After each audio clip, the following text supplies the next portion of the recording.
आदाब, खुशामदीद है आप सबका हमारी इस ख़ास नशरियात ख़ास मुलाकात में। हस्बे वादा आपके सामने आए हैं और लगातार ये कोशिश रहती है कि हर हफ्ते किसी न किसी शख्सियत से आपको रूबरू करवाएं। आज जिस शख्सियत से मुलाकात करवाने जा रहे हैं वो न्यूज़ मेकर हैं। मैं न्यूज़ मेकर इनको इसलिए मानता हूँ, ये ट्वीट करें तब भी सुर्खियों में रहते हैं, बात करें तब भी नेशनल हुकअप पर सुर्खियों में रहते हैं। ताल्लुक़ इनका जम्मू कश्मीर से है। जम्मू कश्मीर पीपल्स कॉन्फ्रेंस के चेयरमैन है। बहुत बहुत शुक्रिया सज्जाद गनी लोन साहब हमारे साथ ज्वाइन करने के लिए। सज्जाद साहब, दो रुख है आपकी ज़िंदगी के। एक वो है जब आप इलाहिदगी पसंद की एक सोच रखते थे और एक रिप्रेजेंटेशन थी, आप बताते थे कि जनाब मैं एस्पिरेशंस को डील करता हूँ। और फिर एक वक्त ऐसा आया जब आपने लीड की वालिद साहब के इंतकाल के बाद और आपने पार्टी को समझा, हालात को देखा और आप उस एस्पिरेशंस को मेन स्ट्रीम में ले आए और आहिस्ता आहिस्ता करके आपने एक नई शुरुआत की, इलेक्टोरल पॉलिटिक्स में आए। तब से लेकर अब तक बीच में आप मिनिस्टर भी रहे और उसके बाद आप खाना नज़रबंद भी रहे 5 अगस्त 2019 में। अगर मैं सिर्फ 5 अगस्त से लेकर आज तक की बात करूं, 2021 दिसंबर में आज हम हैं, सज्जाद गनी लोन की नज़र में जम्मू कश्मीर में क्या बदला और क्या तब्दीलियाँ आई? क्योंकि आजकल दिल्ली में हम बैठे हैं तो ये सोचते हैं कि जनाब जहाँ पर भी बात करें कि नहीं, देखिए जम्मू कश्मीर बहुत बदल रहा है और तरक्की की ओर है। नहीं, मुझे तो नहीं लगता। देखिए, सबसे पहली बात ये है कि ये गैर मुमकिन है, ये अनरियलिस्टिक है ये कहना कि 2 साल में कोई चीज़ बदल जाएगी। कौमों को डेकेड्स लगते हैं, सदियां लगती हैं बनने में। नेशन बिल्डिंग 1 या 2 साल में नहीं होती है। हमारे पूरे हिंदुस्तान में सिस्टम कोई इतना रोबस्ट नहीं है कि हिंदुस्तान बदल जाए 2 साल में। 2 क्या 20 साल में बदल जाए। तो कश्मीर का 2 साल में बदलना it's not a very realistic thing. So जो कहने वाले हैं उनको भी सोचना चाहिए कि 2 साल में क्या बदलेगा। फिर उसमें कोरोना था, फिर उसमें हड़ताल था जब पहले आपने कि 2 साल में तो 1 साल बंद था, फिर 1 साल बचा तो उसमें विंटर भी होता है, तो वहाँ क्या बचा, आपने कब क्या किया। सो इट्स प्रोपेगेंडा के हिसाब से आप कहिए तो ठीक है, लेकिन इन रियलिटी कैसे बदल सकता है। मैं कोई उन पर इल्ज़ाम नहीं दे रहा हूँ कि आप नहीं कर पाए, लेकिन टाइम ही नहीं था तो आप कहाँ से कर पाए। इसलिए ये कहना यही अनरियलिस्टिक है।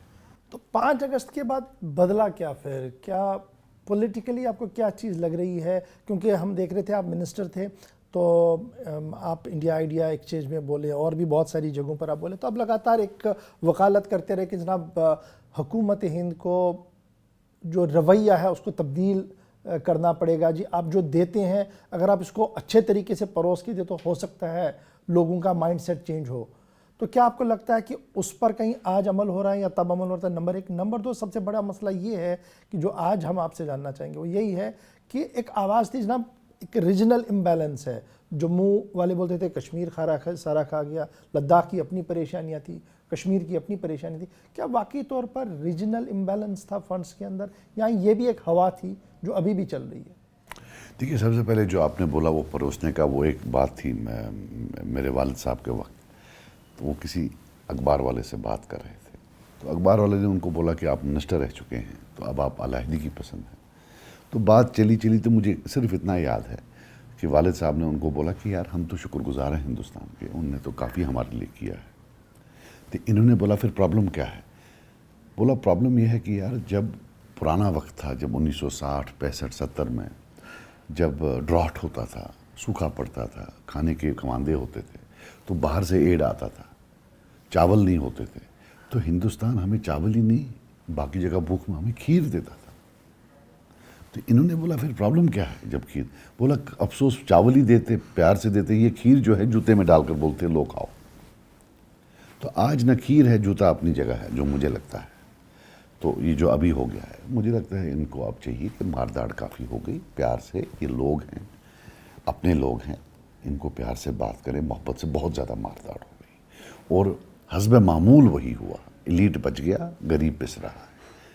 आपका NIA हो, आपका ACB हो, ये गरीब के पीछे ही है। आपका CBI हो, ये गरीब के पीछे ही है, जिसके पास शायद अपने वकील करने के पैसे भी नहीं। नंबर 1। जहाँ तक रीजनल इम्बैलेंसेस का है, देखिए मैं डेटा का आदमी हूँ, मैंने स्टैटिस्टिक्स पढ़ा है। डेटा इसको सपोर्ट नहीं करता है, रेट्रिक सपोर्ट करता है, डेटा सपोर्ट नहीं करता है। अगर आप स्टैटिस्टिकल डेटा देखें, वो आपको नहीं मानता है कोई रीजनल बैलेंस अगर थी तो वो कश्मीर की तरफ से थी, बिकॉज कश्मीर में वर्किंग सीज़न सिर्फ 6 महीने का होता है। लद्दाख में हो सकती है क्योंकि वहाँ भी वर्किंग सीज़न छोटा हो सकता है। कि लद्दाख वालों को तो आज़ादी मिल गई, वो अब ब्यूरोक्रेट्स के अंडर काम कर रहे हैं। आज जाकर पूछ लें उनसे कि वो क्या कहना चाहते हैं। वो तो पछतावे में हैं कि भाई हम फंसे कहाँ, ब्यूरोक्रेट कहाँ। अगर ब्यूरोक्रेट की का गवर्नेंस अच्छा होता तो पूरा हिंदुस्तान फिर ब्यूरोक्रेट के अंडर होता। लद्दाखी क्यों होता या कश्मीरी क्यों होता। तो क्या आज जब पार्लियामेंट के हम एदाद-ओ-शुमार पढ़ते हैं और पार्लियामेंट की बातों को सुनते हैं, वहाँ पर इस चीज़ की तो अक्कासी हो रही है फ्रॉम द हाईएस्ट चेयर जो जम्मू कश्मीर को डील करते हैं, मिनिस्टर फॉर होम, वो भी तो ये लगातार बता रहे थे कि जनाब आज तक जो जुल्म हुआ अब नहीं होना है जी, ये रीजनल इम्बैलेंस हमने ख़त्म कर दिया। नहीं, वो मैंने बोला डेटा। अब देखिए वो बीजेपी क्या बोले क्या नहीं बोले, वो तो बहुत सारी बातें बोलते हैं, तो बट आप डेटा देखिए, ऐसा तो कभी हुआ नहीं है। हमने भी देखा है जम्मू हमारा स्टेट का हिस्सा है, छोटा सा टाउन होता था, तो अल्हम्दुलिल्लाह it's a big city and we are proud of it. हमने तो श्रीनगर को नीचे जाते हुए देखा, और जम्मू में जब हम स्कूल में पढ़ते थे तो ऐसा तो मुझे नज़र नहीं आया कभी इम्बैलेंस। सज्जाद गनी साहब, आप नज़रबंद रहे 5 अगस्त के बाद, उसके बाद रिहाई हुई और आहिस्ता आहिस्ता करके एक पॉलिटिकल प्रोसेस दोबारा शुरू। आप वज़ीर-ए-आज़म साहब से भी मिले यहाँ दिल्ली आके, उसके बाद क्या कुछ बदला जो सज्जाद गनी लोन साहब को लगता है कि हाँ ये एक पॉजिटिव डायरेक्शन में है? क्योंकि मैं जिस भी कश्मीर की लीडरशिप से बात कर रहा हूँ वो कह रहे हैं जनाब बदला कुछ भी नहीं, उन्होंने जैसे करना था वही चल रहा है, हमारी बात कोई सुन नहीं रहा। क्या वाकई तौर पर सिस्टम ऐसा ही है कि पॉलिटिकल वॉइस को कोई नहीं सुन रहा है और एज इट इज़ सब कुछ चल रहा है? नहीं, सिस्टम तो अनरिस्पॉन्सिव है, इसमें कोई शक नहीं है, रिस्पॉन्ड नहीं कर रहे हैं। यूटी है, मतलब मुझे तो बोलते हुए भी शर्म आती है कि हम यूटी हैं। रुकबे में आई थिंक 6-7 बिगेस्ट स्टेट, पहला स्पेशल स्टेटस हुआ करता था, वहाँ से उन्होंने यूटी में बना दिया। डेमोक्रेसी को सस्पेंड किया हुआ है, so which I think should have been a problem for every conscientious Indian. Unfortunately ये कौम भी सोई हुई है, ये नेशनलिज्म पर दुत है इस वक्त कि भाई हमने जो कोई बड़ा कमाल कर दिया है कश्मीरियों को, 6 मिलियन कश्मीरीज को सब्जुगेट करके उनको दबा के हमने बहुत बड़ा कमाल किया है। वक्त आएगा इनको मालूम पड़े कि कोई कमाल नहीं किया है। मजलूम कश्मीरी को दबाने से आप कोई हीरो नहीं बनते, वो वक्त बताएगा। लेकिन अभी तो खैर इनका टाइम है, ये बोलें जितना बोलें। बाकी हमें लगता है कि अनरिस्पॉन्सिव हैं, टोटली अपनी दुनिया में हैं। अच्छा, पॉलिटिकल रिस्पांस कैसा है? वज़ीर-ए-आज़म साहब से जब आप मिले तो क्या वाकई तौर पर यही बात हुई थी कि जनाब प्रोसेस को आगे बढ़ाया जाए? क्योंकि तरह तरह की स्टेटमेंट्स आए, फिर खामोशी हुई, आज फिर ये कहा जा रहा है कि देखिए हमने ऐसे ऐसे बोला था जी, स्टेटहुड वापस करो, ऐसे करो, नहीं हो रहा है जी, लिंगरिंग प्रोसेस चला दिया, डिलिमिटेशन का प्रोसेस अब और आगे बढ़ सकता है, जिस तरीके के कल के स्टेटमेंट्स आए। कैसे देख रहे हैं इन सब चीज़ों को सज्जाद गनी? नहीं, मैं आपको मतलब हम जब गए वहाँ वज़ीर-ए-आज़म से मिलने, तो हमें भी अंदाज़ा ये था कि इसका जो स्कोप है वो ये है कि जो तलखियाँ हैं, सरकार ने हमें जेल में डाला था, भाई ये एक फर्स्ट मीटिंग पॉइंट था। बियॉन्ड दैट कि कोई आइस ब्रेकिंग होगी, आइस ब्रेकिंग ही थी वो basically. I think it was more of an ice breaking rather than something जी कुछ बड़ा। मुझे तो आइस ब्रेकिंग के बियॉन्ड नहीं लगा वो, और it was a good move. ऐसा नहीं है कि I would debunk that move कि ये कुछ नहीं था, but it was very basic on variables of change कि आगे क्या करना है क्या नहीं करना। उसमें तो मुझे नहीं लगता उतना डिटेल था। यानी बस ये एक गेट टुगेदर था, और जो बाहर पोर्ट्रेट करने की कोशिश की जनाब अब हम फेज वाइज आगे बढ़ेंगे, ऐसा कुछ भी नहीं था अंदर की कहानी। नहीं, वहाँ इंडिकेशन दी कि यही जो ये बोलते हैं, इंडिकेशन दी कि अब क्या है कि मीटिंग थी, इट डज नॉट बिहूव मी कि मैं बताऊँ अंदर क्या हुआ क्या नहीं हुआ, तो ऐसा कुछ। But I did not come out, I can tell you. मैं उस मीटिंग से बाहर, मेरे दिमाग में ये नहीं था कि कोई बदलने वाला है इमिनेंट।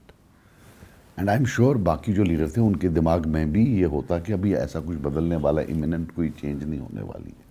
अच्छा, फिर यह भी हुआ कि जनाब डिलिमिटेशन प्रोसेस होगा, और उस डिलिमिटेशन प्रोसेस के अंदर जितनी भी पॉलिटिकल पार्टियां, उनकी रिप्रेजेंटेशंस होंगी, उनकी बात को सुना जाएगा। फिर हमने देखा कमीशन श्रीनगर भी आया, आपके लोग भी वहाँ मिले हैं उनसे।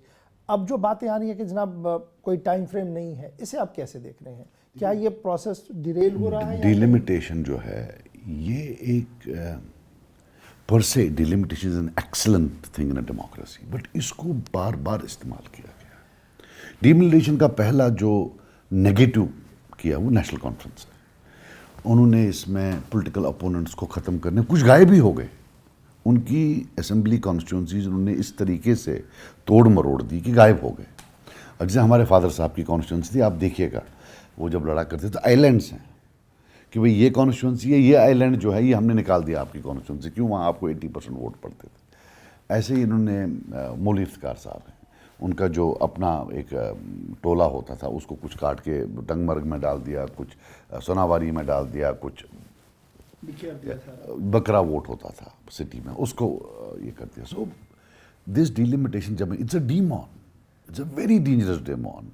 पास डिलिमिटेशन एक्सरसाइजेज जो हैं वो एक जो है मुझे हमेशा लगा है कि वो part of the Kashmir problem है। अब हमें ये था कि यहाँ बीजेपी है, इनका कश्मीर में उतना ये है नहीं, तो हो सकता है ये अच्छा करे, लेकिन मुझे जो लग रहा है इनके भी जो इरादे हैं रिगार्डिंग डिलिमिटेशन, ये कहीं फर्दर एक्सेसबरेट न करे प्रॉब्लम को। Rather typically they should have come up कि साहब देखो हमारा कोई लेना देना नहीं है, पहले आपके साथ ये हुआ, आज हम कर देते हैं, बड़ी पार्टी है। बट मुझे तो नहीं लगता, दिन ब दिन शक होने लगा है कि ये कहीं जम्मू वर्सेस कश्मीर न कर दें, विद इन कश्मीर अपनी, because they also seem to be living in a world of their own, ये भी अपनी एक दुनिया ने बनत बसा के रखी है। तो आपको भी डाउट है, जो डाउट सभी पॉलिटिकल पार्टीज़ को है कि जनाब कुछ भी हो सकता है इस पिटारे से, जब बाहर चीज़ें आएंगी तो शायद वो नहीं होंगी जो एक्सपेक्टेशन जम्मू कश्मीर की पॉलिटिकल पार्टीज़ करती हैं और जो एक्सपेक्ट शायद जम्मू की पार्टीज़ करती हैं। देखिए, I will tell you something, when you are talking to me, People's Conference, we are used to it. ये जो है नेशनल कॉन्फ्रेंस, पीडीपी, कांग्रेस, इनके लिए नहीं है, बिकॉज हमने इनके हाथों हम पर ये गुजरी है, ये कोई नई चीज़ नहीं, it's a continuous. The only thing is कि ड्राइवर दूसरा है, बीजेपी है आज, इससे पहले कांग्रेस थी, उनने क्या किया, सेम किया है। उससे जब नेशनल कॉन्फ्रेंस थी या पीडीपी थी, सेम। मैं लिमिटेशन से हटकर बोल रहा हूँ। सो ये कोई नई बात नहीं, इसलिए हमें बड़ा नॉर्मल लगता है। For us it's not an abnormality because it's a continuous process. So People's Conference ज़्यादा इस पर यकीन नहीं रखते, बोलते ना जो भी आना हम तैयार है जी, जो भी आना है जब दोगे, जैसा करोगे, क्योंकि जो पहले हुआ है वही आपने, जो पहले उनने किया आज आप कर रहे हो, आपके बाद कोई और आएगा, फिर ये बदल जाएगा। So that is how we, but ऐसा कोई we don't see anything difference. देखिए, we should not behave in a manner कि जैसे ये जो डंडा पड़ा है, मैंने जो पहले डंडा खाया इंटरगेशन 1990 में खाई। ऐसा नहीं है कि डंडा आज शुरू हुआ, डंडा तो 90 से चल रहा है, उससे पहले भी था, लेकिन एक खतरनाक किस्म का जो डंडा है वो 90 से शुरू हुआ है, अभी तक बंद नहीं हुआ है। 90 में मैं जेल गया था, या 90 में, yes. So they are behaving as if पिछले 1 साल में हुआ, हमारे वक्त तो था ही नहीं, ये तो डंडा अब हुआ। No, you know, it is very important कि हम अपनी कौम को, चाहे इंटरव्यूज़ हों, उसमें रिमाइंड कराते जाएं कि ये पिछले 30 साल का मामला है, कोई नया मामला नहीं है। कौम की जो शेल्फ लाइफ होती है मेमोरी की, media has a big duty to remind them कि व्हाट हैपेंड। ये नई बात नहीं है, ये पुरानी बात है। तो इसमें एक है वो, there is a sort of attempt कि थिंक में पुराना तो ठीक था, बस 19 के बाद सब खराब हुआ। खराब ही था और ये और ऐसे ही चल रहा है। अब इसके साथ एक और चीज़ बड़ी इंपॉर्टेंट जुड़ रही है, वो 370 और 35A है। सज्जाद गनी लोन की पीपल्स कॉन्फ्रेंस का मौक़िफ़ आज के दिन में क्या है? क्या आप सुप्रीम कोर्ट ऑफ इंडिया पर नज़र रखे हुए हैं, या जो फ़ारूक अब्दुल्ला साहब कह रहे थे कि जनाब अब वक्त आ गया है कि हमने किसानों की तर्ज पर आकर एहतजाज में आना होगा और बयानबाजियाँ शुरू हो गई, उस पर आप यकीन रखें? देखिए, मेरी बात सुनिए, मैं हो सकता है ड्रामा करता, लेकिन मैं उतना अच्छा एक्टर नहीं हूँ। नंबर 1, जो 370 का ओरिजिनल फॉर्म था जब ये पास किया, जब इंडियन कॉन्स्टिट्यूशन का हिस्सा बना, और जो अमित शाह साहब ने एब्रोगेट किया पार्लियामेंट में, वो सेम नहीं थे। जब ये बना था तब अगर ये मान लीजिए 40 वर्ग के थे या 40 पेजेस थे, अब ये बमुश्किल 2 या 3 पेज बच गए थे। पहला सवाल मेरा ये है कि जो आज तक दिल्ली ने लिया, कॉमा तक उन्होंने वापस नहीं दिया, जिसमें इंदिरा गांधी साहिबा का बड़ा एक डायलॉग फेमस है, the clock can not be turned back. Comma तक वापस नहीं मिला। फारूक अब्दुल्ला साहब की पार्टी, इनके फादर, ये इनका बेटा, क्या उन्होंने कभी ये बोला कि हम वापस नहीं लाएंगे? क्या 70 साल में कुछ वापस लाया? 75 में बल्कि फारूक साहब के फादर शेख साहब, जो कि बड़े कदावर लीडर थे, पहले प्राइम मिनिस्टर थे, उन्होंने चीफ मिनिस्टर की कुर्सी ले ली, बोला कोई प्रॉब्लम नहीं है। सो जब फारूक साहब बोलते हैं कि हम वापस लाएंगे किसानों के तर्जों पर, देखिए मेरी बात सुनिए, ये कश्मीरी है, कश्मीरी मुसलमान है, कश्मीरी है और मुसलमान है। इसको मार इसलिए भी पड़ती है कि ये मुसलमान है, इसलिए भी पड़ती है कि ये कश्मीरी है। तो ये लोगों को बोलना, इस किस्म के टर बोलना, जिसको मैं बोलता हूँ टरबाजी का, जो इन्होंने वो सारे ये कि what are they talking about? You talking of farmers, western UP, वहां इलेक्शन है, पंजाब सिख कम्युनिटी वो आर्मी में है, cannot play with them. Kashmiri मुसलमान डिस्पेंसेबल है। ये कौन सा डिलीजन नया लाया है?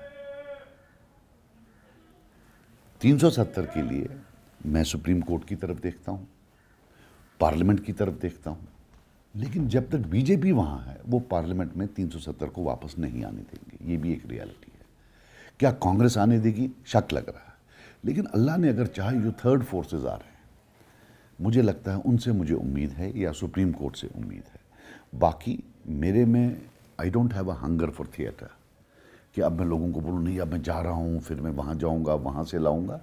मुझे आज की डेट में लगता है कि हमें सुप्रीम कोर्ट का वेट करना चाहिए, and at a future date we should pray कि कोई नई हुकूमत आए जिसको थोड़ा तरस आ जाए कि यार ये कश्मीरियों ने कब प्रॉब्लम, इन बेचारों ने किया क्या हमारे साथ, हम हाथ धो के इनके पीछे अपनी मर्दानगी इनको क्यों दिखा रहे? ये भी तो हमारा एज अ पॉलिटिकल सेफोलॉजिस्ट, क्या सज्जाद गनी लोन साहब को लगता है कि हवा बदलेगी दिल्ली में?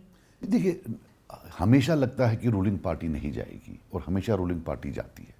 ये सेफोलॉजी का एक रूल है। कभी भी जो है गवर्नमेंट, किसी गवर्नमेंट को नहीं लगता मैं हारूंगी या हारूंगा, लेकिन वो हार जाते हैं। इन पर एक टाइम आता है, कब? Is it 24, is it 29? I don't know, but it could be 24, you never know, और it could be 29, but change will be there. देखिए, changelessness is unnatural, change is natural.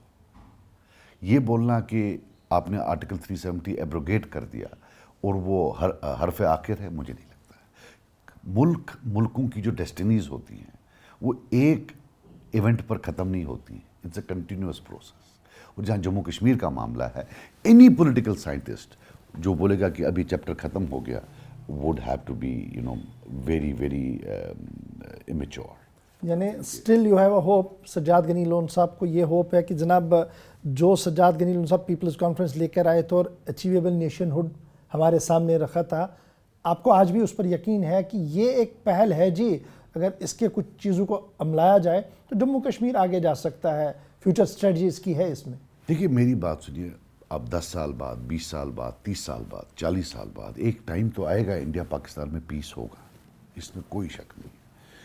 SAARC या कोई और बड़ा इकोनॉमिक ब्लॉक होगा, एक reality है। A time will come जब people of India, Pakistan, Bangladesh, Nepal, Afghanistan, they will come out of narratives, non-economic narratives. Economic narratives eventually will come and rule this region. ये तो हमारा भी ख्वाब है। तो उसमें मैं इसलिए कह रहा हूँ कि कोई चीज़, कोई चैप्टर बंद करना, अब आप देखिए वर्ल्ड वॉर 2 में जिसने चैप्टर बंद किया होता, जब ब्रेग्जिट, जब फिर यूरोपियन यूनियन बना, उसको क्या लगा होगा? कहाँ वर्ल्ड वॉर 2 और कहाँ यूरोपियन यूनियन? 30-40 साल का ही तो फ़र्क है, शायद नहीं 40 साल के आप देखिए। So I will not close any topic, but I will not force my people की जाओ। जैसे जो आपने बोला फारूक साहब का, उन्होंने बोला सेक्रीफाइस। बिग पॉइंट इज, जब सेक्रीफाइस मांगते हैं, जब आप कुर्बानी मांगते हैं, तो 2 चीज़ें होती हैं। एक, जो कुर्बानी लेता है, पुलिस वाला हो, आर्मी वाला हो, BSF वाला हो जो गोली मारता है, या DC हो या तहसीलदार हो जो आपको बंद करता है। सो कुर्बानी, और ये कुर्बानी का बकरा कौन बनेगा? क्या मेरा बेटा बनेगा? वो तो इधर पढ़ते हैं कि गरीब का बेटा बनेगा। रियलिटी है गरीब का बेटा बनेगा। और सबसे बड़ी बात फारूक साहब, मुझे थोड़ा गुस्सा आता है कि मैं भी जेल गया हूं, कि 90 से आज तक हम बोलते हैं कुर्बानियां, कि कश्मीरी कुर्बानी दे रहा है, जेल जा रहा है, मर रहा है, कब्र में घुस रहा है। 96 से 2002 जब आप चीफ मिनिस्टर थे, या 2008 से 2014 में जो लोग मरे, जो लोग जेल गए, वो कुर्बानियां कौन सी कुर्बानी थी? क्या उन कुर्बानियों में और इन कुर्बानियों में फ़र्क है? आप किस साइड थे उस वक्त, कुर्बानी देने वालों के साथ या कुर्बानी लेने वालों के साथ? सो हमें भी केयरफुल रहना चाहिए। ये एक सीरियस मामला है। लेट आउटसाइडर्स को मजाक नहीं लगना चाहिए कि यही इंसान जो कल तक थानेदार था, लोगों को जेल डालता था, पीएसए में अंदर करता था, छोटे बच्चों की कब्रें बनी हैं इनके दौरे हुकूमत में, आज बोलता है कुर्बानी दो। सो मेरा मामला होगा कश्मीरी को कि अपने बच्चे को बचाओ, जैसे मैं अपने बच्चे को बचा रहा हूँ, उसका तहफ़्फ़ुज़ कर रहा हूँ कि इसको कोई प्रॉब्लम ना हो, आप भी अपने बच्चे को बचाओ। अल्लाह माफ़ करे, इस कुर्बानी का जो है अगर कल फ़ायदा भी होगा वो मैं लूँगा, वो आप नहीं लोगे, आपका बच्चा नहीं लेगा। सो हमारी लड़ाई, और फिर कश्मीरी कुर्बानी करके क्या करेगा? देखिए आपको मैं बता दूँ, या आप कोर्ट में जाओ या आप हिंदुस्तान के लोगों को मनवाना है, क्योंकि 370 वापस जे.एंड.के असेंबली में नहीं आएगा, वो इंडियन पार्लियामेंट में आएगा। ये बेचारा कश्मीरी को आप कुर्बानी दिलवाओगे तो इससे इंडियन पार्लियामेंट पर क्या इम्पैक्ट पड़ेगा? सो यू नो दिस कुर्बानी का thing and all this things at whose cost?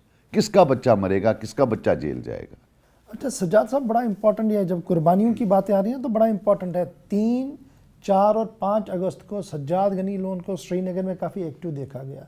दिन में भी मीटिंग्स, रात को भी मीटिंग्स, और फिर आप सब जेल चले गए। जेल से बाहर आए तो एक अलायंस बना जिसमें आपको बड़ी जिम्मेदारी मिली, आप स्पोक्स पर्सन की हैसियत से रहे वहाँ पर। कुछ वक्त तक आप वहाँ रहे और उसके बाद आप बाहर आए, आपने कहा कि नहीं जनाब मैं इसके साथ नहीं रहूँगा जी, लेकिन मेरे थॉट्स बराबर उधर ही हैं जी। ये समझ नहीं आया, आप उधर भी हैं और इधर भी हैं। नहीं, मैं उधर, देखिए मेरी बात सुनिए, 370 हमने बोला हम इकट्ठे इसमें करेंगे, लेकिन मुझे लगा कि कहीं ना कहीं नियतों में खोट है, बाहर आऊँगा, इनके खिलाफ नहीं बोलूँगा। वो 2-3 बातें हो गई। एक, जब मैं चुप करके, देखिए हम ऑल पार्टी मीटिंग में गए, मैंने आके जो प्रेस कॉन्फ्रेंस दिया कि सब लोगों ने, सब लीडर्स ने अच्छा बोला and they made the people of Kashmir proud. The idea was, ऐसा नहीं था, I did not feel proud there to be very honest with you, लेकिन ये था कि कौम के सामने हम एक यूनाइटेड मैसेज दें। देखा 5-7 दिन में चिम्मे गोइयाँ, गॉसिप, सजाद लोन ने तो ये बोला वहाँ, सजाद लोन ने तो ये बोला वहाँ। अल्लाह करे कोई आरटीआई करे और देखे किसने क्या बोला। बिलखसूस मज़ा आता कि फ़ारूक साहब का, और फ़ारूक साहब की जो तारीफ़ वहाँ एलजी साहब की थी कि लोग देखते कि ये एलजी साहब की तारीफ़ करने गए हैं या कश्मीरियों का मसला डालने गए हैं वहाँ। मैंने बोला यार ये कितनी देर में बैठकर, खबर तो ये भी है कि पॉलिटिकल पार्टियां अपना प्रोटोकॉल ढूंढने वहां गई, वज़ीर आज़म के सामने प्रोटोकॉल ढूंढ रहे थे। अब आप सुनिए मेरी बात। स्नाइपिंग, अब social media is important. Facebook पर इनका बंदा उठ के बोले कि सजाद ने तो ये बोला। अब मुझे छोड़ दीजिए, उमर अब्दुल्ला साहब नहीं है क्या महबूबा जी के साथ? देखिए परसों डोडा में क्या तकरीर की। मतलब मुझे हमारे लाख डिसएग्रीमेंट मुफ्ती साहब के साथ, but should he have attacked him that way? तो उसकी अलायंस पार्टनर है। अब देखिए आप, ये सामने 15 औरतें हैं, मैडम 100 किलोमीटर दूर आई हैं 15 वुमेन को तकरीर करने के लिए। इनका आउटरीच है, आउटरीच 15 ही आई हैं। फिर जो ये साहिबा बता रही हैं, इनका रिकॉर्ड है, ये 2 टर्म एमएलए रह चुकी हैं। एक में इन्होंने 2200 वोट लिया है, दूसरे में आई थिंक 3700 वोट लिया है। बातें देखिए कितनी बड़ी है, और अपने अलायंस पार्टनर को। So it is not about me. आप आगे देखिए, आप क्यों अभी इसमें कोई जल्दबाजी की ज़रूरत नहीं है। लोग खुद बोलेंगे कि सजाद भाई को तो फिर भी अकल थी, पहले निकल आया। इनका देखिए, I will tell you very, it's about power, इक़्तिदार के बारे में, दैट्स इट। तेरा नाम क्या है? इक़्तिदार। तू रहता कहाँ है? इक़्तिदार। तेरा मजहब क्या है? इक़्तिदार। यानी नेशनल कॉन्फ्रेंस, पीपल्स डेमोक्रेटिक पार्टी, सीपीआईएम, जो इस वक्त 3 पार्टियां, नहीं CPIM, that's for power, they are power hungers. Not CPIM, नहीं सीपीआईएम को अलग आप रखिए, वो तो कॉमरेड्स हैं, वो तो फाइट करते हैं। वो तो उनका तारिक हमीद साहब का अपना मसला है, उनके साथ है, वो छोड़िए। तारिक हमीद, मतलब CPIM as an institution I will not attack, no. Only Yusuf, जो 2 घर हमारे हैं, अब्दुल्ला और मुफ्तीज, ये पावर हंगरीज हैं, और ये जनाब बाहर आके कुछ करते हैं और अंदर जाके प्रोटोकॉल की लड़ाई लड़ते हैं। देखिए मेरी बात सुनिए, मैं आपको एक बात बताता हूँ। ये देखिए बीजेपी वाले, इन्होंने हमको ज़बरदस्त थ्रेटन्ड अस कि हम जो है तब खानदानी राज खत्म करेंगे। किया?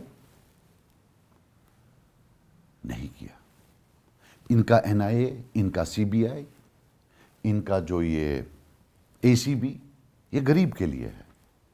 दिल पर हाथ रख कर कहिए, अगर सजाद लोन के ऊपर जम्मू कश्मीर क्रिकेट एसोसिएशन का केस होता, वो जेल में नहीं होता, वो घूम रहा होता ऐसे, वो जेल में होता साहब, जेल में। जो इन्होंने कारनामे किए हैं, हमें कभी छोड़ते? हम थोड़ी बात, देखिए मैं आपको बात बताऊंगा, आजकल एक नया एक इकोसिस्टम है, समझिएगा, एक इकोसिस्टम है। दिल्ली में लिबरल मीडिया, फिर आपका राइट विंग मीडिया कभी ये नहीं पूछेगा उमर अब्दुल्ला से, भाई आप भी तो फॉरेन मिनिस्टर थे बीजेपी के साथ, जब आप बोलते हो कि सजाद लोन जो है वहां सोशल वेलफेयर मिनिस्टर था, आप भी तो थे, आपका तो बैप्टिज्म जो हुआ है वो तो आरएसएस में हुआ है।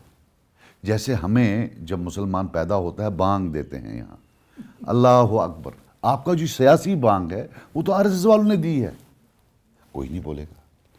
अरे मैडम, आप बोलते हो कि सजाद लोन का है ये मिनिस्टर था, पर आप तो चीफ मिनिस्टर थी उसमें, कोई नहीं पूछेगा। आके सजाद लोन को पूछेंगे भाई तेरा क्या है इनके साथ। एक इकोसिस्टम है, nobody will ask them a single question. ना, अब आप मेरी बात सुनिए और एक चीज याद रखना, जो ही इलेक्शन होंगे इकोसिस्टम बदल जाएगा। उमर साहब, महबूबा जी, अब बीजेपी के साथ मिलकर पहले आप स्टेट वापस लाइए, और बीजेपी बोलेगी ओ दे आर अवर लॉ। अरे हम क्या इनके खिलाफ बोल रहे थे, ये तो कुंभ के मेले में हम बिछड़ गए थे, हम तो एक हैं। देख लेना आप, ये वही महबूबा जी नहीं है जो बोल रही थी कि आप मुझे वोट दो मैं बीजेपी को बाहर रखूंगी। क्या ये उनके साथ बैठकर नहीं मिली? फिर इनको छोड़िए, जो उमर अब्दुल्ला साहब हैं, आई चैलेंज हिम, मैं टाइम भी बताऊंगा, वेन्यू भी बताऊंगा। महबूबा जी से पहले तो वो बैठे इनके साथ कि मेरे साथ हुकूमत बनाओ, उन्हें यह भी मान लिया कि जितेंद्र सिंह जी चीफ मिनिस्टर होंगे। मैंने तो तब लेटर ऑफ सपोर्ट भी लिखा था, ये क्या बोल रहे, नेशनल कॉन्फ्रेंस का ये नहीं पता थी चीफ मिनिस्टर कौन बनेगा, लेकिन लेटर ऑफ सपोर्ट भी लिखा था। सो ये जो ये ड्रामाबाजी सारा, ये क्या। और आप देखिए सिस्टम, देखिए क्या है। सजाद लोन को Z+ सिक्योरिटी है, PSO 2 होते हैं, आप आना कभी मेरे घर। ये हो गए SSG वाले, हिंदुस्तान के खिलाफ, आज की दिल्ली के खिलाफ, एक 150-150 बंदा एक का है प्रोटेक्ट। बातें ये ऐसी करेंगे जिसे मेरी सिक्योरिटी कंप्रोमाइज होगी, मेरे वर्कर की सिक्योरिटी कंप्रोमाइज होगी। बातें ये ऐसी करेंगे, कोई इनको कुछ नहीं बोलेगा, इनको अलाउड है। तो दैट मीन्स वही है ना कि जो कुछ लोग बताते हैं जनाब, पॉलिटिकल विल जम्मू कश्मीर में है नहीं, और लड़ाई वहां कुछ और लड़ी जा रही है और कहा कुछ और जा रहा है। Look, I will tell you one thing. There are one or two things which are a given. NC is a given, PDP is a given. These two families are a given. फिर चाहे यहाँ कांग्रेस हो, BJP हो या जनता दल हो, ले दे के इन्होंने इन्हीं के इर्द गिर्द जो है, देखिए यहाँ कश्मीर, यहाँ दिल्ली की, आप तो दिल्ली में होते हैं, आपको पता होगा, दिल्ली की सियासी गलियों में जब ये दो खानदान आते हैं, इनका है कि आपको जितना मारना है मारिए, और ये कश्मीरी सीखेगा नहीं इसके बगैर, लेकिन हमें पॉलिटिकल स्पेस दीजिए, हमें रोने दीजिए, ताकि हमारी जो पॉलिटिकल स्पेस है वहाँ हमारी शनाख्त वहाँ। आप देखिए आज की डेट में पॉलिटिकल स्पेस किसके पास है, और रोने का हक किसको है, ये बयानबाजी का हक किसको है। मैं कर सकता हूँ, मेरे वर्कर को उसी वक्त इलाहाबाद पहुँचा देते हैं, जेल में आगरा पहुँचा देते हैं, ये हक सिर्फ इन दो को है। कुछ तो आपको पता होगा जब इलेक्शन होते हैं यूपी में तो ये खड़ा हो जाते हैं, कुछ तो उनको उसमें भी काम आता है दिखाने में कि देखो जी ये क्या बोल रहे हैं, अब हम कश्मीरी को और मारेंगे। यानी आपका ये खुलेआम कहना कि जनाब ये दोनों पार्टियां जो है ये जनाब दिल्ली मिली हुई है, बीजेपी हेडक्वार्टर से डिक्टेशन मैं कह रहा हूं, और स्टेटमेंट वैसे ही आ रहे हैं। आप छोड़ दो, अब मेरा देख लो, मुझे हंसी आती है, बोलते हैं हमारे को ऐसे किया। अब एक ये है, देखिए जी यहाँ ये बोलते हैं या इधर जाओ या उधर जाओ। मेरे साथ हिलाल राठौर साहब आया, एक केस वापस लिया है, रेड पे रेड, रेड पे रेड। इमरान शेख साहब हैं, रेड पे रेड। अपने परवेज साहब आए, एक केस बताए जो वापस लिया, लेकिन प्रोपेगेंडा पे प्रोपेगेंडा करे जा रहे हैं कि देखो जी जो वहां जाएगा। अरे मैं पर्सनल अपनी बात बोल रहा हूं, मैं रोना नहीं चाहता, मेरे को क्या छोड़ा हुआ है। I have a Pakistani wife, उसका अभी तक स्टेटस इन्होंने अपना जो ये रेजिडेंट स्टेटस है वो पूरा नहीं करते हैं, देखा जाएगा, बच्चों का नहीं करते हैं, लेकिन मुझे रोना नहीं आता। ये इनका अपना पुराना सिस्टम है रोना। देखिए, you have to understand one thing, मैं अब्दुल गनी लोन का बेटा हूँ। यहाँ जो इंस्टीट्यूशन है, यहाँ जो एस्टैब्लिशमेंट है, they have no sympathy for him, they believe that he was a separatist, right. और ये लोग भी यहाँ आकर बोलते हैं कि भाई केयरफुल रहना, ये बंदा ठीक नहीं है, आप देखो इसका बाप कौन है, इसका ससुर कौन है, बीवी पाकिस्तानी। जब कश्मीर पहुंच जाते हैं बोलते हैं तो आरएसएस के साथ बैठा हुआ है। They are dangerous people. इनने कितनों को मरवाया है अपने बातों से। मुझे पूछे, आप मुझे बताइए, पीएसए इनने नहीं लाया क्या? पोटा इनने लाया? अभी तक कितने लोगों को उन्होंने पीएसए में बंद किया, ये जवाब दें। 2 फांसियां लगी हैं कश्मीर में, मकबूल भट्ट की, अफजल गुरू की, दोनों पर किसके दस्तखत है ये बताएं। 96 से 2002 तक फारूक साहब वॉज द चीफ मिनिस्टर, कितने लोग मरे? The highest 10,000 civilians killed in that time. कितने लोग जेल गए? फिर 2008 से 14 बेटा आया। Have we forgotten 2010? Have we forgotten his statements? वो शिपिन की जो 2 लेडीज थी जिनके बोलते हैं कि 1.5 फुट में वो मर गई, इनको वो कभी याद नहीं आते हैं। और फिर ये जाते हैं, जब मुफ्ती साहब का नाम लिया, अगर हम होते तो क्या करते उमर साहब, अगर तुम होते, अगर तुम होते तो हमने देखा है कि सरेंडर कैसे किया जाता है स्टेट का पावर। जब चिदम्बरम साहब होम मिनिस्टर थे, उनके होम सेक्रेटरी तय करते थे कि और अनाउंस करते थे दिल्ली से कि कर्फ्यू कब खत्म होगा। Are you not the same chief minister? And you are telling us that you actually, कि आप खड़े होते और रोकते। और सबसे बड़ी बात, 370 तो पार्लियामेंट ने लिया। आप क्या मुफ्ती साहब को बोलते हो कि भाई अगर मुफ्ती साहब नहीं होते हम होते? सो ये झूठ, ये बाकी चीज़, I think we need to put an end to it. BJP clearly is not going after them. BJP is giving them political space, it's a reality. Simple है। जितने भी बाकी हैं, जैसे मैं आपको एक बात बताऊं, 92, 93 जब शुरू हुआ, पहले मिलिटेंसी, फिर आया एक वर्ड मुखबिर। तो जगह मेरा आपका जगह याजू मुखबिर, इन्होंने क्या किया है, जो इनके साथ नहीं है वो बीजेपी है, और इलेक्शन के बाद इंशाल्लाह लिख लें ये बीजेपी होंगे। सो अभी मैं बीजेपी का नाम पर एक एक को खत्म कर दूं। अब देखिए, शाह फैसल टॉपर, वो आया, उसने पार्टी बनाई, बोला ये देखो एजेंसीज ने भेजा। What nonsense is this? मुझे एक चीज बताओ। इसी पे मैं आना चाहता हूं साहब। अब जब मैं कश्मीर और जम्मू को देखता हूं तो बड़ी 2 इंपॉर्टेंट चीज़ें हैं। जम्मू का वोट मुझे कंसोलिडेटेड नज़र आ रहा है विद इन नेशनल कॉन्फ्रेंस, ये कांग्रेस, बीजेपी और छोटा सा कुछ है वहाँ पे। और जब मैं कश्मीर की ओर जाता हूँ, हर दूसरे तीसरे दिन एक पार्टी है आपके साथ। हाँ, एक्सेलेंट। मगर हैं कौन? कश्मीरी मुसलमान ही है ना। अब सीट सजाद लोन ले, फारूक अब्दुल्ला ले, वहाँ बीजेपी तो है ही नहीं। है बीजेपी क्या वहाँ? You tell me. बीजेपी है जम्मू में। ये बी टीम, सी टीम ना, पहले सजाद लोन साहब भी बी टीम है। अब मेरी बात सुनो, बुखारी साहब भी बी टीम है जी। टेल यू, मेरे पास ये आंकड़े हैं, ये मैं छापूंगा। 11 सीटें गिफ्ट की हैं एनसी या पीडीपी ने बीजेपी को 2014 में। डोडा एनसी नहीं उठाती तो कांग्रेस जीत जाती। बदरवा पीडीपी नहीं उठाती तो कांग्रेस जीत जाती। कश्तवार पीडीपी नहीं उठाती तो एनसी जीत जाती। रामबन एनसी नहीं उठाती तो कांग्रेस जीत जाती। कालाकोट, कठुआ बीएसपी जीत जाती। 11 सीटें गिफ्ट की हैं एनसी और पीडीपी ने 9 और 2 कांग्रेस ने बीजेपी को 2014 की। इसको वोट डिवीजन कहते हैं। जो वैली का वोट है वो तो डिवाइड ही नहीं हो सकता, वहां बीजेपी है ही नहीं। और ये जो नया है कि भाई वोट डिवीजन होगा, what do you mean? Are you telling me कि मेरे खिलाफ कोई नहीं लड़े? अब जो उमर साहब परसों चनाब गए, ये जो स्टेटमेंट आ रहा है कि मतलब सजाद गनी लोन साहब को वोट देना मतलब बीजेपी को वोट देना है जी। बुखारी साहब को वोट दे तो वो तो बीजेपी के साथ। सजाद लोन साहब ने इंटरोगेशन खाया है, उसका बाप 10 साल जेल में था, उसका पासपोर्ट 8 साल बंद था, है ना। ये बीजेपी है। लेकिन उमर अब्दुल्ला साहब जो फॉरेन मिनिस्टर थे, 2 चीफ मिनिस्टर रहे हैं, दादा भी चीफ मिनिस्टर, बाप भी चीफ मिनिस्टर, 75 का अकॉर्ड भी उनने किया। लगभग कोई 10-15 हज़ार कश्मीरी मुसलमानों को कब्र में डाला हुआ है, तकरीबन 10,000 को पीएसए में अंडर लाया हुआ है। वो नहीं है, वो अच्छे हैं, वो बच्चों को खा जाते हैं, वो बहुत अच्छे हैं यार। It is as I told you, it's an ecosystem. It ecosystem है। एजेंसी वाला भी, अरे यार सज्जाद साहब का है ना थोड़ा बहुत। क्या है सज्जाद साहब का?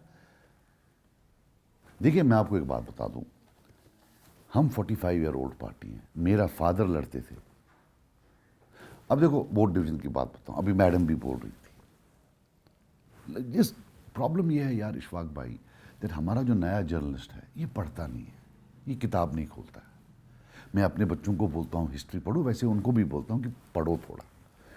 लेट्स टॉक ऑफ 1977, शेख साहब थे, उस वक्त उनकी वेव थी। वेव पार्टली इसलिए भी थी कि कांग्रेस ने सारा उनको दे दिया। अगर आज भी ऐसे किसी को दे दें वो भी, उसकी भी वेव आ जाएगी। और वो शेख साहब थे। 77 में 3 आदमी जीते, लोन साहब जीते, गिलानी साहब जीते और काबली साहब जीते। काबली साहब को सपोर्ट करते थे मीरवाई साहब के फादर। सो ये 3 बड़े थे, एक अवामी एक्शन कमेटी, जमात इस्लामी या पीपल्स कॉन्फ्रेंस। अब मैडम जैसे बोलती है वो डिवीजन, मुफ्ती साहब का तो जमानत जब्त हुई उसमें 77, 83 में फिर उनकी जमानत जब्त हुई है ना। लोन साहब जीते, फिर गिलानी साहब शायद को हराया गया 30 वोट से या कुछ। 87 में कांग्रेस के हेड थे मुफ्ती साहब और नेशनल कॉन्फ्रेंस, इनने मिलकर चोरी की 87 की रही। उसके बाद से लड़ाई नहीं, न पीपल्स कॉन्फ्रेंस ने, न जमात इस्लामिया ने, अवामी एक्शन कमेटी, इन सब ने बोला हमने नहीं लड़ना, बनी माफ। ये जो 87 में तो चोरी की गई। जब अब ये नहीं लड़े तो जो एंटी एनसी वोट था उसमें कुछ पीडीपी ले गई। अब पीसी वापस आ गई लड़ने। तो मैडम बोलती है वोट डिवीजन। अरे मैडम, वोट डिवीजन उनका होता है जिनका वोट हो, आपका तो था ही नहीं। वोट कहते हैं पीसी के वोट को, कम था। 87 में मेरा डैडी लड़ा, 2014 में मैंने लड़ा। 27 साल के बाद वोट उधर का उधर बैठा हुआ था, वेट कर रहा था।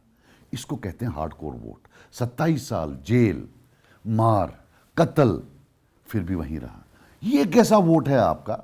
ये गुसूम तुमुल कहां से लाया है आपने कि एक ही झटके में भाग जाता है? And I will tell you one more thing, madam के तो अभी भागे ना 2019 के बाद। 2019 का पार्लियामेंट वैली में नंबर 1 पर एनसीआई 2 लाख कुछ हज़ार, नंबर 2 पर पीसीआई 1,40,000, नंबर 3 पर पीडीपीआई 1,17,000 या 18,000। ये किसी ने आपको बोला है? नहीं बोला है। वाई? बिकॉज पीडीपी उन 2 ट्रेडिशनल पार्टीज में है जो एजेंसीज ने बनाई है, एस्टेब्लिशमेंट की प्यारी है। ये नहीं बोलना है कि सजाद लोन दूसरे नंबर पर आया है, ये बोलना ही नहीं है। और जब भी मैं किसी को बोलता हूं वो ऐसे बिहेव करता है जैसे उसने सुना ही नहीं। So it's not post. और सबसे बड़ी बात है, अगर लीडर भाग जाए तो पार्टी क्या होती है? रसदार साहब एक चीज बताइएगा, क्या वाकई तौर पर एस्टैब्लिशमेंट पॉलिटिकल पार्टीज को मदद करती है कि आप ऑफ कोर्स ऑफ कोर्स यार, of course. Look, People's Conference has been a victim. हमारे खिलाफ 83 में चोरी की, 87 में चोरी की। एज आई टोल्ड यू, आप देख लीजिए। अरे ये जो नेशनल कॉन्फ्रेंस है, हम परसों लिस्ट बना रहे हैं, हम वो रिलीज करेंगे। 1000-1200 तो हमारे वर्कर्स को इन्होंने पीएसए में बंद किया है। मैं आपको एक बात बता दूं, मैं अभी ये सुनिए आप, मैं अभी बांडीपोरा गया था, तो वहाँ एक साहब थे, उनके घर गया मैं, तो सब थे हम। तो काफ़ी देर बाद, 30 साल बाद मैं उस घर में जा रहा था। मैं लास्ट टाइम अपने फादर के साथ वहाँ गया, तो मजाक चल रहा था। मजाक में मैंने उसको बोला, और ज़्यादा बातें मत करिए, बीजेपी वाले अंदर करेंगे। तो बोला ओ सर, ये बच्चे हैं कल के, ये क्या मुझे अंदर करेंगे? तो मैंने उसको बोला अच्छा। बोला मैंने फारूक अब्दुल्ला का जुल्म देखा है, ये तो अभी इनको बोलो उससे क्लास लें। तो मैंने बोला क्या किया? बोला मैं निज़ामुद्दीन भट्ट का चीफ इलेक्शन एजेंट था। सिर्फ उस बात के लिए 87 में तुम्हारे फारूक अब्दुल्ला ने मुझे कुठवा में 2 साल पीएसए में बंद किया। These are realities, you have to go and document them and tell the people ये इनका असली चेहरा है। वोट डालने पर आप आफ्ताब कमीशन 1977 में लगा था, तकरीबन 30 या 40 उनको जो है गवर्नमेंट ऑफिसर्स को डिसमिस कर दिया। जी, डिसमिसल पर इतना रोना लगा रहे हैं। मैं रोऊं कि कश्मीरी मुलाजमों को क्यों निकाल रहे हो तुम? बनता है, इनने तो खुद निकाला हुआ है, ये किस बात पर रो रहे हैं? इन्हें खुद नहीं निकाला क्या? ये किस बात पर रो रहे हैं? सो पॉइंट इज दैट रोने के लिए भी दे आर अ पार्ट। जितना भी आज बीजेपी जो भी कोई जुल्म कर रही है, वो जुल्म उनने भी किया हुआ है। जब यही एक्स जालिम आज रोते हैं, तो जो बाहर ऑब्जर्वर्स होते हैं उसमें इनको सीरियसनेस नहीं नजर आती कि ये तो ड्रामा चल रहा है। कल जब ये पावर में थे, ये खुद कश्मीरी को कतराते थे, आज किस बात पर रो रहे हैं? अच्छा जी सर, अच्छा बड़ा इंपॉर्टेंट अब है कि अब ज़रा थोड़ा डेवलपमेंट की ओर भी आए। और जो अभी चल रहा है, जिस तरीके से आपने खुद मुलाजमीन का नाम लिया, एम्प्लॉयमेंट एवेन्यूज़ कहाँ पर आप देख रहे हैं? आप खुद वज़ीर रहे हैं, आपने स्टेट को चलाया है, देखा है जिस तरीके से चलाने की कोशिशें हो रही हैं, क्या आपको लग रहा है कि सही सिमत में लेफ्टिनेंट गवर्नर साहब की एडमिनिस्ट्रेशन जा रही है और उन्हें फीडबैक सही से किया जा रहा है? देखिए मेरी बात सुनिए, ना तो एलजी साहब को ये शक होना चाहिए कि वो कोई रेवोल्यूशन ला सकते हैं, ना मुझे कोई शक शुबा है। मैं डेमोक्रेसी का भक्त हूं। एक पॉपुलर गवर्नमेंट जब आएगी तो इकोनॉमी, इकोनॉमिक्स से सब आगे चलेगी। There is something called dignity. Development की बात छोड़िए, डिग्निटी नहीं है। आपका अफसर आम लोगों से मिलना नहीं चाहता। जम्मू कश्मीर में नहीं, हिंदुस्तान के किसी भी हिस्से में उसने आईएएस किया है, वो साहब है। साहब को आम लोग जो हैं बहुत नीचे लगते हैं। हम जो हैं, हमें आम लोग कुर्सी पर बिठाते हैं। हमारे लिए वो, हमने जाना है वोट लेने, तो हमने उसको कुर्सी पर बिठाना है। ये अपनी एक दुनिया में, फिगर्स वाली दुनिया में, सर हमने 20% कर दिया ना, 20% कवरेज थी पिछले साल, तो 18% थी, आज हमें 22। All lies. In our third world countries statistics का बोलते हैं जो numbers, garbage in garbage out, right? So they collect garbage in terms of figures, and then what they go out is garbage. So I have worked with these bureaucrats, and with full respect, they cannot. If you think they can usher in an era of development, I doubt it. They cannot. So ये जो है इनका जी हमने ये कर दिया, कुछ structural changes maybe they might have made. Like I think they are going to digital filing, which is good. मगर कर नहीं रहे हैं। There is a lot of this thing, because मुझे एज मिनिस्टर हमेशा लगा कि अगर हम डिजिटल फाइलिंग में जाएं, it will really be a revolution. But अभी शायद देयर इज़, क्योंकि डिजिटल फाइलिंग के भरोसे पर ही जो है दरबार मूवी बन रहा है। बट रियलिटी ये है कि जब हम वहाँ थे तो बोलते हैं भाई तलाइए फाइल लाओ भाई। जनाब वो डिप्टी सेक्रेटरी साहब छुट्टी पर है, तो यार फाइल लाओ। सर वो लॉकर बंद किया हुआ। कब तक आएगा? सर 3 दिन तक। भाई 3 दिन के बाद आना, 3 दिन।